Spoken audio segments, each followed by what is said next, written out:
Fala pessoal, tudo bem com vocês? Sejam bem-vindos a mais um vídeo aqui no canal. E no vídeo de hoje eu vou falar sobre o caso da jovem modelo Sally Ann Bowman, que ocorreu na Inglaterra no ano de 2005. E pessoal, vocês já sabem, né? Se gostarem desse vídeo, deixa um like e um comentário que me ajuda muito. Então, sem mais delongas, bora pro vídeo.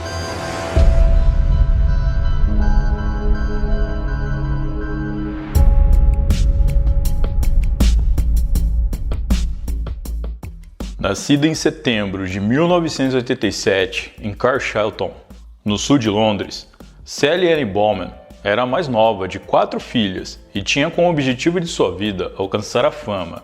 Para isso, ela frequentou a Brit School, uma faculdade de artes cênicas muito conhecida, que formou talentos como Adele e Amy Winehouse. Ela também trabalhava meio período em um salão de beleza. Por ser bonita e alta, Sally era constantemente convidada para desfilar para marcas locais e rapidamente se tornou um rosto muito conhecido em sua cidade. Até que uma empresa de supermodelos decidiu contratá-la. Ela agora estava a um passo do estrelato internacional.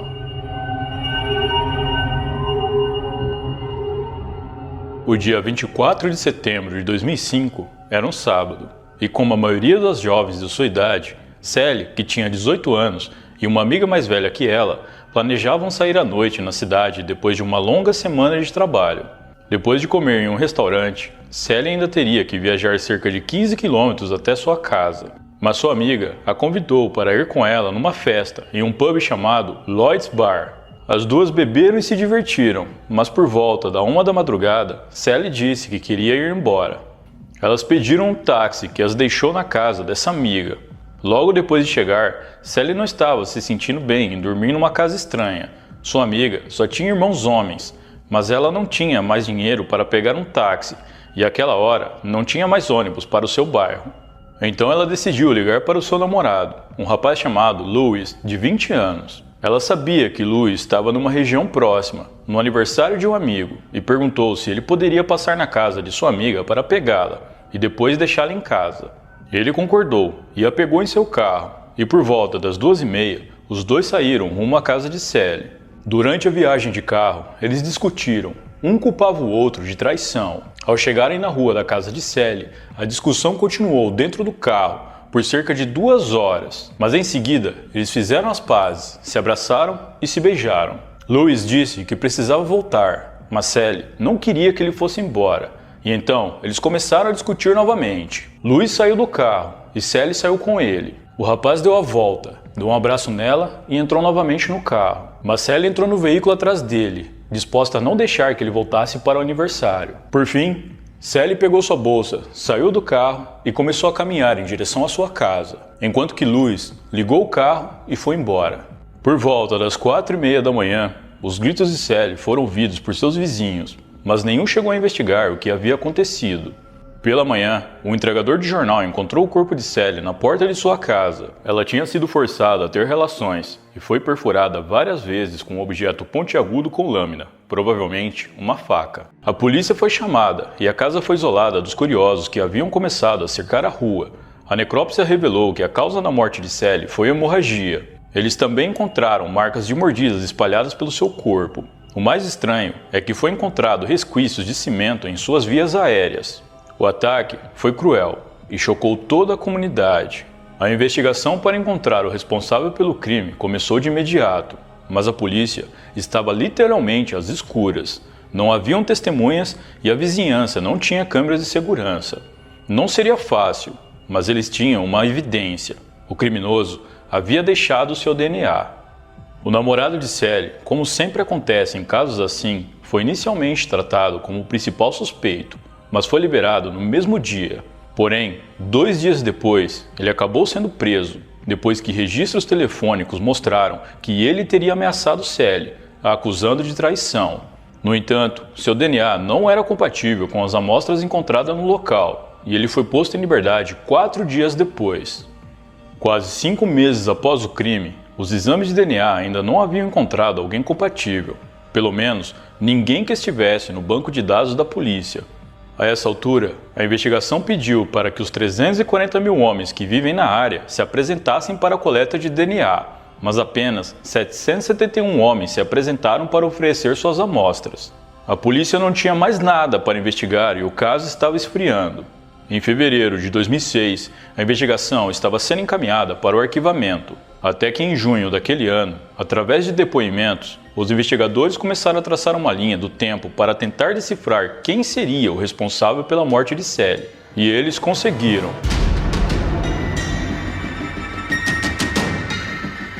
9 meses depois, no dia 15 de junho de 2006, um homem chamado Mark Dixie foi preso após uma pequena briga de bar por causa de um jogo de futebol. A polícia o prendeu e, devido às investigações sobre a morte de Sally, eles estavam colhendo o DNA de todos que podiam, não importando a natureza dos crimes. Após passar a noite na cadeia, Mark foi liberado no dia seguinte. Demorou mais de 2 semanas para o DNA de Mark Dixie percorrer seu caminho através do sistema de avaliação e retornar com uma correspondência exata com a amostra encontrada no corpo de Sally Ann Bowman. Mark foi preso no trabalho e, durante uma busca em sua propriedade, a polícia encontrou fotos de Sally recortadas de um jornal. Mark se declarou inocente e foi levado a julgamento em fevereiro de 2008. No tribunal, Mark foi descrito por muitas pessoas como sendo um aproveitador que gostava de usar pessoas para conseguir o que queria. Muitos conhecidos se apresentaram ao tribunal para contar suas histórias sobre o homem descrito como uma pessoa má, não maluca.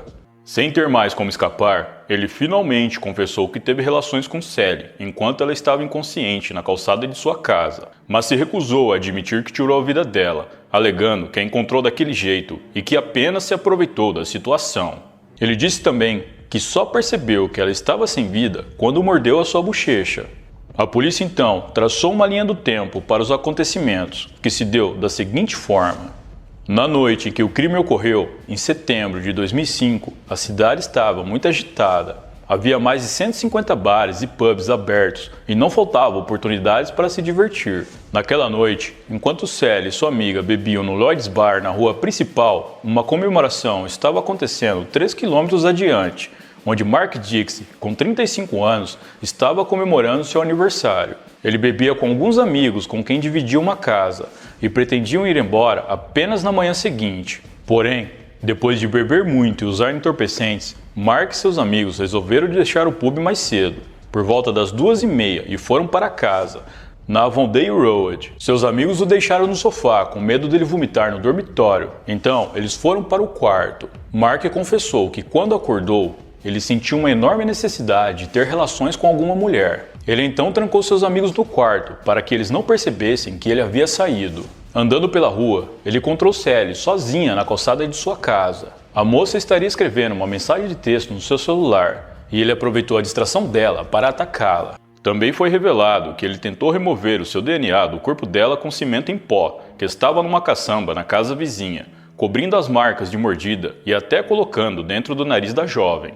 No dia 22 de fevereiro, Mark Dixie foi considerado culpado após 3 horas de deliberação do júri, sendo condenado à prisão perpétua com direito à liberdade condicional após cumprir um mínimo de 34 anos de prisão. A sentença foi uma das mais longas já proferidas no Reino Unido. Com Mark Dixie passando a vida atrás das grades, a polícia tirou de circulação um potencial maníaco, verdadeiramente perigoso, que infelizmente conseguiu tirar a vida de Sally Ann, uma jovem que tinha toda a sua vida pela frente. Mark Dixie encurtou a vida da jovem da maneira mais horrível que se possa imaginar. Mas este caso não termina por aqui.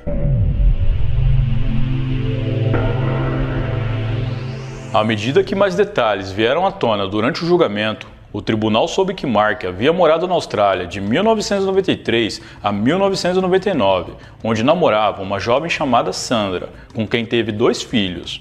A polícia descobriu que a sua ficha criminal era longa, incluindo crimes como roubo, furto, agressão e desacato.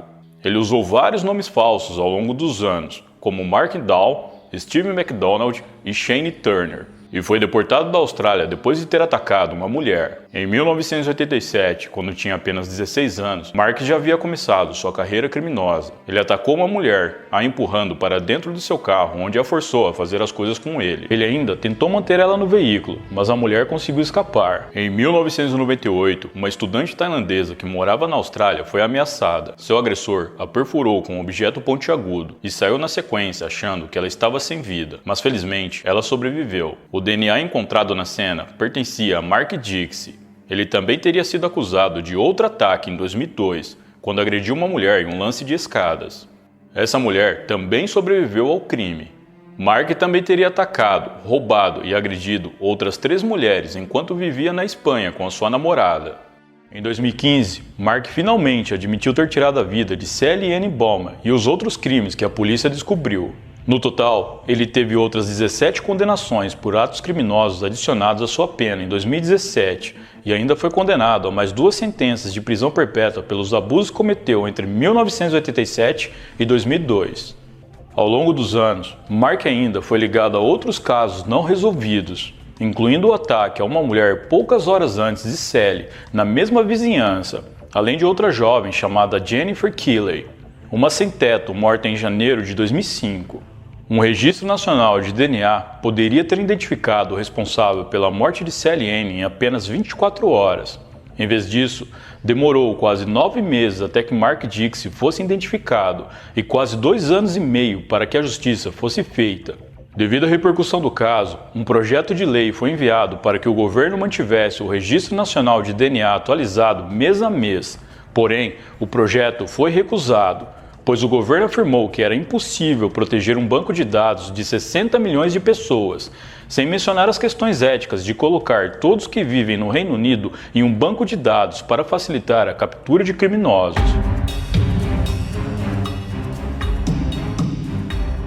Mark Dixie está agora com 50 anos e é muito improvável que ele veja o mundo exterior novamente. Ele só poderá ser elegível à liberdade condicional em 2040. Ao longo dos anos, suas motivações foram questionadas. Muitos dizem que ele era um homem alto e bonito e tinha inúmeras pretendentes. Não havia necessidade alguma dele fazer o que fez. Mas alguns argumentam que a base de sua perversão teria vindo da infância.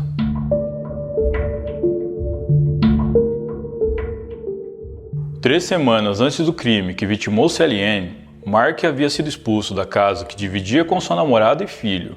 Mas, em vez de ficar esperando que as coisas melhorassem, ele embarcou em um ônibus para Amsterdã, onde usou entorpecentes e se divertiu até o seu dinheiro acabar. Na noite do crime, Mark tentou convencer sua namorada a aceitá-lo de volta, mas ela recusou, e isso, segundo ele, o teria motivado a fazer o que fez. Em 2013, o corpo de Sally Ann chegou a ser exumado do seu túmulo, pois sua lápide foi destruída 4 vezes em 6 meses, e a área se tornou um terreno fértil para depredadores. Embora sua família agora tenha algum fechamento para o caso, com Mark Dixie admitindo ter tirado a vida da jovem, a memória de Sally Ann foi manchada por aqueles que têm pouco respeito pelos mortos.